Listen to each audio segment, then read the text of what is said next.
గుంటూరు జిల్లా వడ్లమూడిలో జరిగిన సంఘం డైరీ పాలక మండలి సమావేశంలో కీలక నిర్ణయాలు తీసుకున్నారు. అనంతరం చైర్మన్ ధూళిపాళ్ల నరేంద్ర మీడియాతో మాట్లాడుతూ ఈ ఆర్థిక సంవత్సరంలో సంఘం డైరీ 2,260 కోట్ల టర్నోవర్తో పాటు 16 కోట్ల లాభాలు సాధించిందని వెల్లడించారు.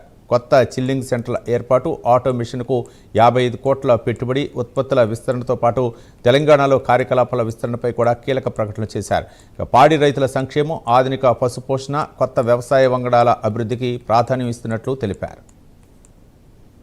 ఈ సంవత్సరం దాదాపు 2,260 కోట్ల టర్నోవర్ని సంఘం డైరీ సాధించింది. అలాగే 16 కోట్ల రూపాయల లాభాలని సంఘం డైరీ బోర్డు ఆమోదించడం జరిగింది. అదేవిధంగా పలు నిర్ణయాలని సంఘం డైరీ పాలకవర్గం తీసుకోవడం జరిగింది.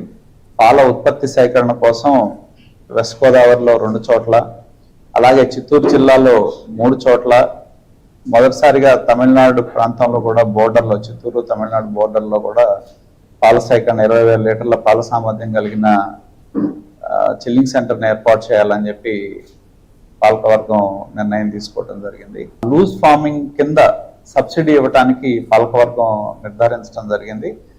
ఏదైతే 10 పశువుల లోపు ఉన్నవాళ్ళు, అలాగే 10 నుంచి 20 ఉన్నాళ్ళు, 20 నుంచి 30 ఉన్నాళ్ళు రాయితీతో, ఏదైతే వాళ్ళు వేయాల్సిన ఫెన్సింగ్ కోసం 30% రాయితీ ఇవ్వాలని, దోమతెరలకి 50% ఇవ్వాలని, మ్యాట్స్కి 50% ఇవ్వాలని, నీళ్లు పెట్టే తొట్టెల నిర్మాణం కోసం 50% ఇవ్వాలని చెప్పి ఇట్లా దాదాపు ఇనీషియల్గా 40,000 నుంచి 1,40,000 వరకు కూడా సబ్సిడీ రూపేణా ఇవ్వాలి.